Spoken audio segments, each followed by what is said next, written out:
శరణం కాదు రణమేనంటూ ఇరాన్ విరుచుకుపడింది. అన్నట్టుగానే అమెరికాపై ప్రతీకార దాడులకు దిగింది. 4 అమెరికా సైనిక స్థావరాలపైకి 14 మిసైల్స్ ప్రయోగించింది. ఖతార్లోని దోహా గగనతలం పేలుళ్లతో దద్దరిల్లిపోయింది. ఇరాక్, కువైట్, బహ్రెయిన్లను యుద్ధ జ్వాలలు తాకాయి. అటు ఇజ్రాయెల్, ఇటు అమెరికాపై ఓ రేంజ్లో రివెంజ్ తీర్చుకుంటోంది ఇరాన్. ఒంటరైనా తగ్గేదేలే అంటూ మిసైల్స్ దూస్తోంది. ఇటు అమెరికా, అటు ఇజ్రాయెల్ రివెంజ్ అటాక్స్తో హీట్ ఎక్కిన వార్ జోన్. శరణు కాదు రణమే అంటున్న ఇరాన్ ఒంటరైనా వెనకడుగు వేసేదే లేదంటుందా? ఖతార్పై మిసైల్ దాడుల ఎఫెక్ట్ ఎంత? అగ్రరాజ్యం రియాక్షన్ ఎలా ఉంటుంది? యుద్ధం మొదలుపెట్టింది అగ్రరాజ్యమే అయినప్పటికీ ముగింపు పలికేది మాత్రం తామేనని ఇరాన్ ప్రకటించింది. అన్నట్లుగానే పశ్చిమాసియాలోని అమెరికా బలగాల్ని టార్గెట్ చేసింది. ప్రతీకార దాడులు చేస్తే మరింత విరుచుకుపడతామని ట్రంప్ హెచ్చరించినా లెక్క చేయలేదు. అమెరికా దాడులకు గంటల్లోనే ప్రతీకారం తీర్చుకుంది. ఆ దేశ సైనిక స్థావరాలపై మిసైల్ అటాక్ చేసింది. అణుకేంద్రాలపై బాంబుల అటాక్కు ప్రతీకారంగా సోమవారం రాత్రి ఇరాన్ ఖతార్లోని అమెరికా సైనిక స్థావరాలపై దాడికి దిగింది. ఖతార్, ఇరాక్, కువైట్, బహ్రెయిన్లోని మిలిటరీ బేస్లపై మిసైల్ దాడులు చేసింది. ఖతార్లోని అమెరికా సైనికులపై 6 మిసైళ్లు ప్రయోగించింది. ఇరాన్ ప్రయోగించిన మిసైళ్లను తిప్పికొట్టామని ఖతార్ రక్షణ శాఖ ప్రకటించింది. అల్ ఉదీద్ ఎయిర్ బేస్పై దాడిని అడ్డుకున్నామని తెలిపింది. ఇరాన్ దాడులకు బదులివ్వకుండా వదిలిపెట్టబోమని స్పష్టం చేసింది. అమెరికాను ఎదుర్కొనేందుకు ఇరాన్ సర్వశక్తులు ఒడ్డుతోంది. పశ్చిమాసియాలోని ఆదేశ సైనిక స్థావరాలే లక్ష్యంగా టెహ్రాన్ ప్రతీకార దాడులు చేపట్టింది. ఖతార్, ఇరాక్, కువైట్, బహ్రెయిన్లోని అమెరికా స్థావరాలపై దాడి చేసినట్లు ఇరాన్ ప్రభుత్వ టీవీ వెల్లడించింది. దోహాలోని యుఎస్ స్థావరంపై 6 మిసైళ్లను ప్రయోగించింది. ఈ దాడుల్ని టెహ్రాన్ ధృవీకరించింది. కానీ ఎలాంటి ప్రాణనష్టం జరగలేదని ఖతార్ తేల్చి చెప్పింది. ఇరాన్ ప్రతీకార దాడులు చేయడంపై అమెరికా అధ్యక్షులు డొనాల్డ్ ట్రంప్ సిచ్యువేషన్ రూమ్కు వెళ్లారు. పశ్చిమాసియాలో నెలకొన్న పరిస్థితుల్ని ఆయన పరిశీలించారు. ఆపరేషన్ బిషారత్ ఫతాలో భాగంగా శక్తివంతమైన మిసైళ్లను ప్రయోగించినట్లు ఇరాన్ ఆర్మీ దళాలు తెలిపాయి. ఈ ఏడాది జూన్ నాటికి పశ్చిమాసియాలో 40,000 మంది సైనికుల్ని అమెరికా మోహరించింది. Egypt, Iraq, Jordan, Qatar, Syria, Saudi Arabia లాంటి దేశాల్లోని 19 ప్రాంతాల్లో వాషింగ్టన్ సైనిక స్థావరాలు ఉన్నాయి. వీటిలో ఖతార్లోని అల్ ఉదీద్ ఎయిర్ బేస్ అతిపెద్దది. ఇక్కడ 10,000 మంది సైనికులున్నారు. ఈ స్థావరంలో 2 వారాల నుంచి 40 మిలిటరీ విమానాలు అదృశ్యమైన శాటిలైట్ చిత్రాలు ఇటీవల బయటకొచ్చాయి. ఇరాన్ దాడుల నుంచి తమ ఆస్తుల్ని రక్షించుకోవడం కోసమే అమెరికా వాటిని తరలించి ఉంటుందనేది నిపుణుల మాట. ఇరాన్లో కీలక అణుస్థావరాలపై అమెరికా వైమానిక దాడులు చేసింది. దీంతో ఇరాన్ తీవ్రంగా స్పందించింది. ఈ దాడులతో దౌత్య సంబంధాలను అమెరికా నాశనం చేస్తోందంటూ ఐక్యరాజ్య సమితిలోని ఇరాన్ రాయబారి అమీర్ సయ్యద్ ఇర్వానీ ఫైర్ అయ్యారు. అమెరికా వ్యవహారాన్ని ఎప్పుడేం చేయాలనేది తమ దేశం సైన్యం చూసుకుంటుందని ఇర్వానీ స్పష్టం చేశారు. హెచ్చరించినట్లుగా యుఎస్ మిలిటరీ బేస్ పై అటాక్ చేసింది.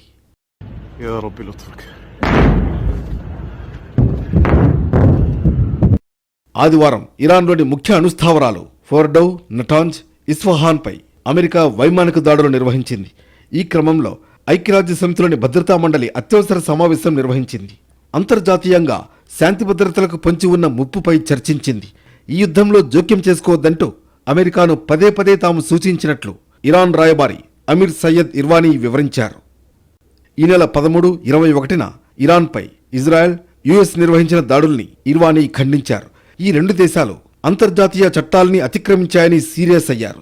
యుఎస్, బ్రిటన్, ఫ్రాన్స్తో పాటు యూరోపియన్ యూనియన్లు రాజకీయ చట్టవిరుద్ధంగా ప్రేరేపించిన చర్యల ఫలితంగా అవి జరిగాయని స్పష్టం చేశారు. దౌత్య మార్గాలను ఇజ్రాయెల్ నాశనం చేస్తోందని విమర్శించారు. దౌత్యాన్ని నాశనం చేయాలని ఆ దేశం కంకణం కట్టుకుందంటూ ఆగ్రహం వ్యక్తం చేశారు. అటు అణుస్థావరాలపై అమెరికా దాడులు చేసిన వెంటనే Iran supreme commander Khamenei react అయ్యారు. ఇజ్రాయెల్పై ఓరేంజ్లో ఫైర్ అయ్యారు. కానీ ఇరాన్లోని అణుస్థావరాలపై దాడులు నిర్వహించిన అమెరికాను పల్లెత్తు మాట అనలేదు. కానీ ఐక్యరాజ్య సమితి వేదికగా ఇరాన్ రాయబారి ఇర్వానీ మాత్రం అమెరికా తీరుని ఎండగట్టారు. ఆ తర్వాత ఖతార్లో అమెరికా బలగాలపై ఇరాన్ దాడులకు తెగబడింది. మరోవైపు ఇరాన్లోని ఫోర్డో భూగర్భ అణుకేంద్రంపై మరోసారి దాడి జరిగినట్లు ఆ దేశ అధికారిక మీడియా పేర్కొంది. ఈ దాడి వల్ల ఏ మేరకు నష్టం జరిగిందో వెల్లడించలేదు.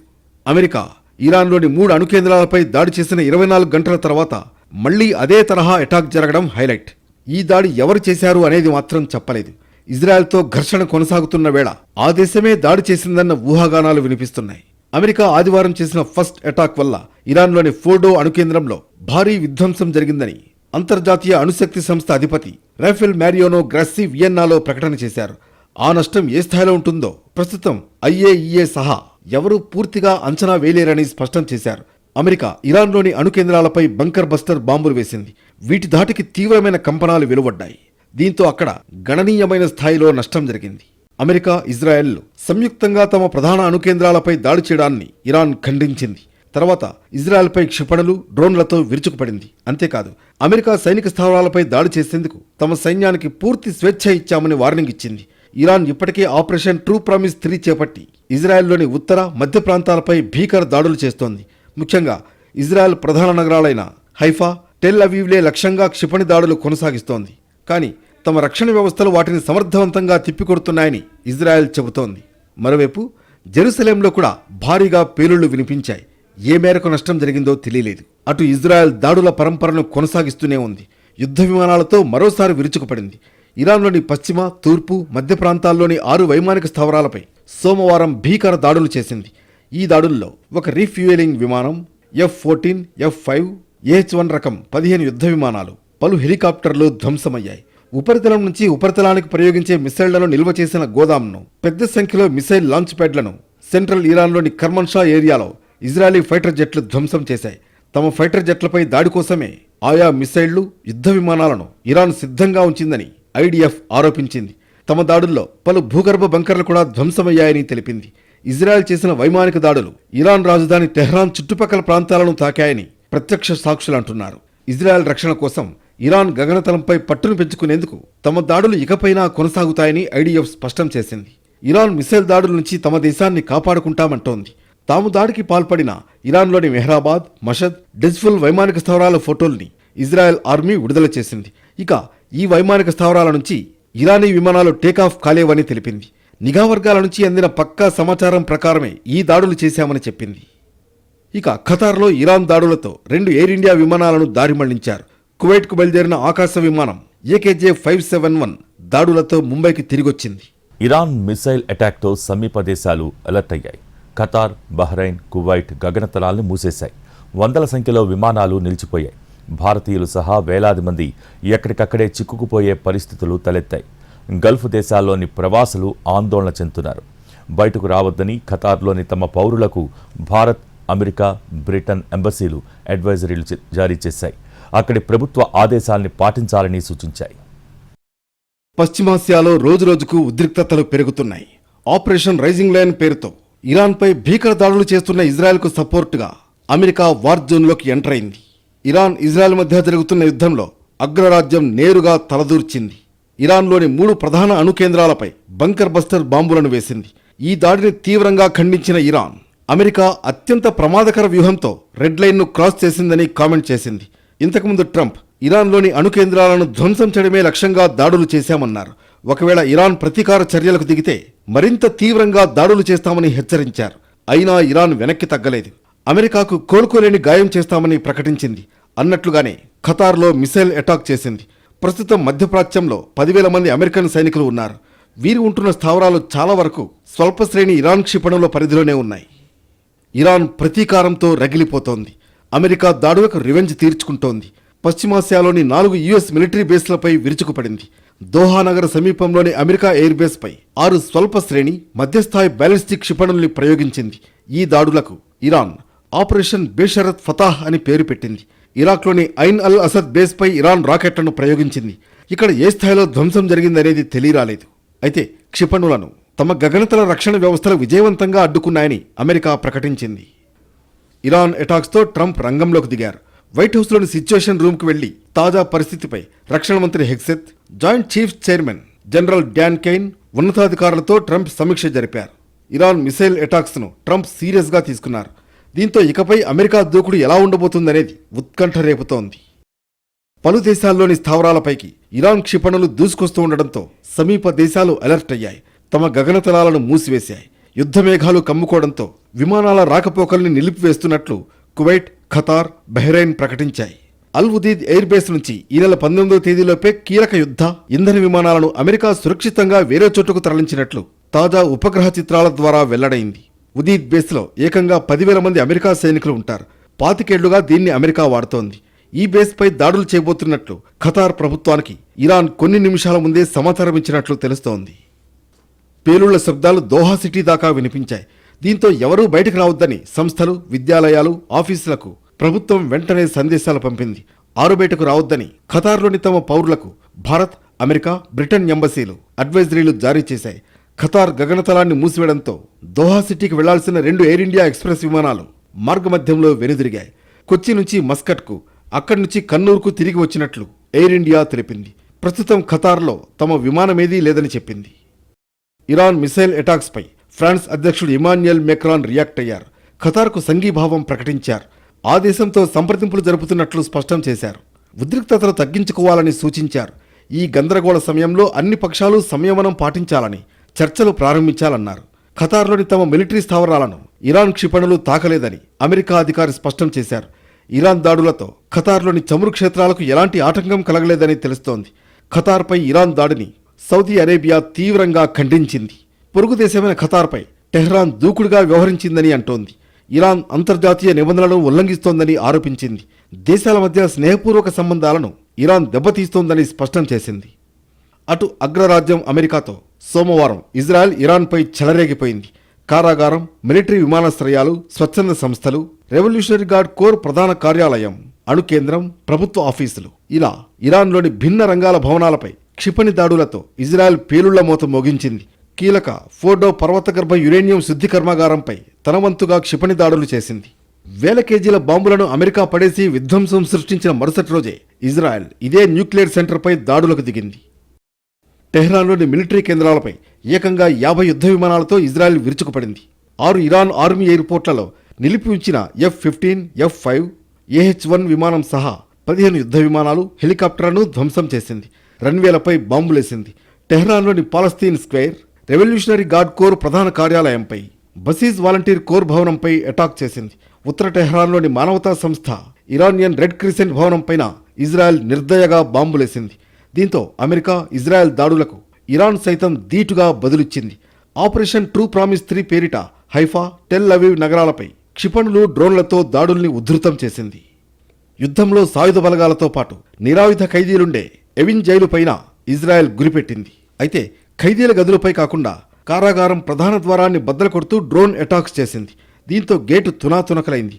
ఇరాన్ పాలకుల నిరంకుశ పాలనకు వ్యతిరేకంగా పోరాడి జైలు పాలైన ఉద్యమకారులు, విపక్ష పార్టీల నేతలు, కార్యకర్తల్ని విడిపించేందుకే ఇలా డ్రోన్తో గేటును ధ్వంసం చేశారని సమాచారం. ఓవైపు దాడులు, మరోవైపు ఇరాన్ ప్రభుత్వాన్ని పడగొట్టడంపై ట్రంప్ దృష్టి పెట్టారు. ఇరాన్ను ఏలుతున్న సుప్రీం నేత అయతుల్లా అలీ ఖమేనీ రాజకీయ వర్గాన్ని గద్దెదింపాలని ట్రంప్ భావిస్తున్నారు. తన సొంత సామాజిక మాధ్యమం ట్రూత్ సోషల్లో ఒక పోస్ట్ పెట్టారు. ఇరాన్ను ప్రస్తుత ప్రభుత్వం గొప్ప దేశంగా అవతరింపజేయడంలో ప్రభుత్వం ఘోరంగా విఫలమైంది. ఇలాంటి విఫల ప్రభుత్వం అధికారంలో కొనసాగడం ఎంతవరకు సబబు అనిపించుకుంటుంది అని ట్రంప్ కామెంట్ చేశారు. ఇరాన్ ప్రభుత్వాన్ని కూల్చే ఉద్దేశం తమకు లేదని ఉపాధ్యక్షుడు జేడీ వాన్స్, రక్షణ మంత్రి హెగ్సెత్ మాట్లాడిన కొన్ని గంటలకి ట్రంప్ ఇలా తన వైఖరిని బయటపెట్టారు. ఇరాన్ మిసైల్ అటాక్ చేసిన కొన్ని గంటల్లోనే 12 రోజుల యుద్ధం ముగిసిందని అమెరికా అధ్యక్షుడు ట్రంప్ ప్రకటించారు. మరికొన్ని గంటల్లో ఇరాన్, ఇజ్రాయెల్ మధ్య కాల్పుల విరమణ ఒప్పందం జరుగుతుందని అన్నారు. వారు ముగిసినట్టు 24 గంటల తర్వాత అధికారిక ప్రకటన వస్తుందని ట్రంప్ పోస్ట్ పెట్టారు. కానీ అసలు టార్గెట్ కంప్లీట్ కాకుండానే యుద్ధం ఎలా ముగుస్తుంది? ట్రంప్ ప్రకటనకు ఇజ్రాయెల్ ఒప్పుకుంటుందా? ఇరాన్ తన భవిష్యత్ అవసరాల కోసం మోతాదుకు మించి యురేనియంను శుద్ధి చేసింది. ఇదే ఇజ్రాయెల్, అమెరికాలకు నచ్చలేదు. మధ్యప్రాచ్యంలో తీవ్రమైన ఘర్షణలకు కారణమైంది. అమెరికా పక్కాగా దాడి చేసినా ఆ శుద్ధి చేసిన యురేనియం జాడను కనిపెట్టలేకపోయింది. ఇరాన్ అణుబాంబుల తయారీకి ఉపయోగపడే 90% శుద్ధి చేసిన స్వచ్ఛమైన యురేనియం 235ను తయారు చేస్తోందని అమెరికా, ఇజ్రాయెల్ సహా పలు పశ్చిమ దేశాలు ఆరోపిస్తున్నాయి. కానీ ఇరాన్ అణు కేంద్రాల్లో 60% శుద్ధి చేసిన 400 కేజీల యురేనియం ఉన్నట్లు తెలుస్తోంది. దీన్ని కూడా కొన్ని రకాల ఆయుధాల్లో వాడే అవకాశం ఉంటుంది. కనుకనే ఇరాన్ దీన్ని చిన్న కంటైనర్లలో, కార్లలో పెట్టి తరలించి ఉండవచ్చని టాక్. ఇలా తరలించిన యురేనియంతో 10 అణుబాంబులు తయారు చేయవచ్చనేది నిపుణుల వర్షన్. అమెరికా దాడులు చేసే టైంకే దేశంలోని శుద్ధి చేసిన యురేనియం మొత్తాన్ని ఓ రహస్య ప్రదేశానికి తరలించినట్లు ఇరాన్ స్పష్టం చేసింది. ఇందులో కొంత ఫోర్డో అణుకేంద్రం నుంచే తరలించినట్లు భావిస్తున్నారు. ఇందుకు సాక్ష్యంగా యుఎస్కు చెందిన మ్యాక్సర్ టెక్నాలజీస్ ఈ నెల 19న ఇరాన్లో 16 ట్రక్కుల కదలికల్ని గుర్తించింది. ఇక ఇరాన్ ఇస్ఫహాన్ పరిశోధన కేంద్రంలో కూడా భారీ స్థాయిలో శుద్ధి చేసిన యురేనియం నిల్వలున్నాయి. వీటిని భూగర్భ బంకర్లో భద్రపరిచినట్లు భావిస్తోంది అమెరికా. తాజా దాడిలో నతాంజ్, ఫోర్డోలపై బంకర్ బస్టర్లను ప్రయోగించింది. కానీ ఇస్ఫహాన్పై తొమహాక్ క్షిపణులతో అటాక్ చేసింది. భారీ యురేనియం నిల్వలు ఉన్న ఇస్ఫహాన్లో దాడులు భవనాలకే పరిమితమయ్యాయి. అమెరికా దాడులు చేసిన 3 అణుకేంద్రాల నుంచి రేడియేషన్ వెలువడకపోవడంతో అసలు అక్కడ అణుధార్మిక పదార్థాలు ఉన్నాయా అనే డౌట్లు వస్తున్నాయి. అటు అమెరికా ఉపాధ్యక్షుడు జేడీ వాన్స్ ఇరాన్ యురేనియం నిల్వలు ఎక్కడ ఉన్నాయో తెలియదని చెప్పారు. వాటిని కనుగొనే దిశగా అమెరికా చర్యలు చేపడుతుందన్నారు. ఆ సీక్రెట్ ప్లేస్ తమకు తెలుసంటోంది ఇజ్రాయెల్. ఇరాన్ చాలా జాగ్రత్తగా 400 కేజీల యురేనియంను ఎక్కడ దాచిందో తెలుసునని ప్రధాని నెతన్యాహు చెప్పారు. ఇందుకు సంబంధించిన ఓ ఆసక్తికరమైన ఇంటెలిజెన్స్ రిపోర్ట్ తమకు అందిందన్నారు. తాము హెజ్బొల్లా చీఫ్ నస్రల్లాను హతమార్చిన తర్వాత ఇరాన్ అణ్వాయుధాల తయారీని యుద్ధ ప్రాతిపదికన చేపట్టిందని ఆయన అన్నారు. ఇరాన్ నెలకు కనీసం 300 బ్యాలిస్టిక్ క్షిపణులను తయారు చేయాలని టార్గెట్గా పెట్టుకుందని చెప్పుకొచ్చారు. యురేనియం శుద్ధి కర్మాగారాలపై ఇజ్రాయెల్, అమెరికా క్షిపణి బాంబు దాడులు ఇరాన్ను అణ్వాయుధాలు తయారు చేయకుండా మరికొన్ని వారాలు, నెలలు అడ్డుకోగలవు గాని శాశ్వతంగా ఆపలేవని అంతర్జాతీయ నిపుణులు చెబుతున్నారు. న్యూక్లియర్ సెంటర్లలో కాకుండా వేరే చోట్ల యురేనియంను నిల్వ చేస్తే అమెరికా, ఇజ్రాయెల్ల పరిస్థితి ఏంటనే అంశం తెరమీదకొచ్చింది. తన దేశ ఉనికి, అస్తిత్వం ప్రశ్నార్థకంగా మారే పరిస్థితే వస్తే ఇరాన్ ఎంతకైనా తెగిస్తుందంటున్నారు. వాస్తవానికి ఈ వార్లో ఇరాన్ ఒంటరైంది. ఏ దేశం దాంతో కలిసి రావడం లేదు. రహస్య మిత్రులు హ్యాండ్ ఇచ్చారు. అయినా అమెరికాపై రంకెలేస్తూనే ఉంది.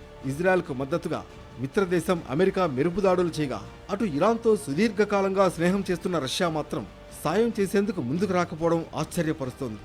దీనిపై స్పందించిన రష్యా అధ్యక్షుడు వ్లాదిమిర్ పుతిన్ ఈ యుద్ధంలో తాము తటస్థంగా ఎందుకు ఉండాల్సి వచ్చిందో సెయింట్ పీటర్స్బర్గ్ ఇంటర్నేషనల్ ఎకనామిక్ ఫోరంలో కారణాలు చెప్పారు.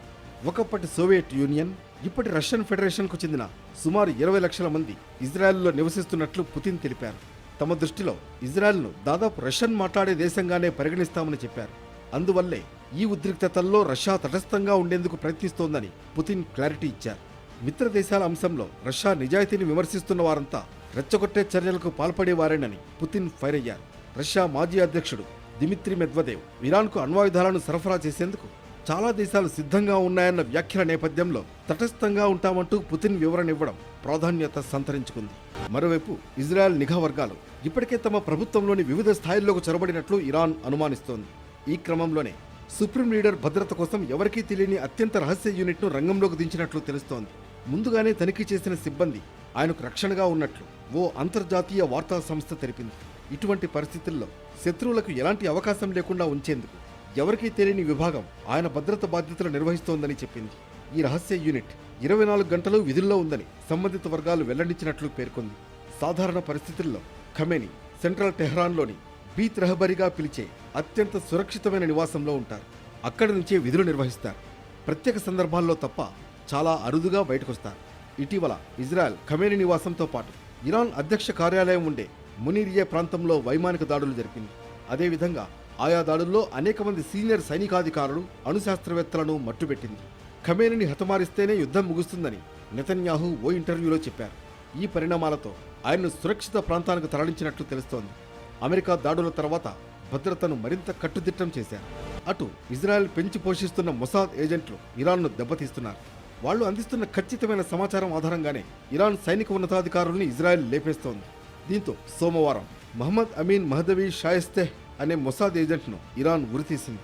ఇరాన్లోని అల్బోర్డ్ ప్రావిన్స్లో ఉన్న ఘొజాల్ హొసార్ జైల్లో అతడిని ఉరితీసినట్లు ఇరానీ మీడియాలో కథనాలు వచ్చాయి. ఆదివారం మాజిద్ మోసాయేబీ, జూన్ 16న ఇస్మాయిల్ ఫెక్రీ అనే మొసాద్ ఏజెంట్లను ఉరితీశారు. ఇజ్రాయెల్తో యుద్ధం మొదలైనప్పటి నుంచి ఇప్పటి వరకు మొత్తం 3 మొసాద్ ఏజెంట్లకు ఇరాన్ ఉరిశిక్ష విధించింది. ప్రస్తుతం ఇరాన్ దర్యాప్తు సంస్థల అదుపులో పెద్ద సంఖ్యలో మొసాద్ ఏజెంట్లున్నారు. వీరంతా డబ్బు కోసమే ఇజ్రాయెల్ తరఫున గూఢచర్యం చేస్తున్నట్లు ఒప్పుకున్నారు. ఇజ్రాయెల్ అమెరికా మూకుమ్మడి దాడులకు ప్రతీకారంగా ఇరాన్ ఆదివారం రాత్రి ఖతార్లోని అమెరికా స్థావరాలపై దాడులు చేసింది. పరిస్థితులు ఉద్రిక్తంగా మారిన నేపథ్యంలో భారత రాయబార కార్యాలయం ఖతార్లోని మన దేశ ప్రజలకు కీలక ఆదేశాలు జారీ చేసింది.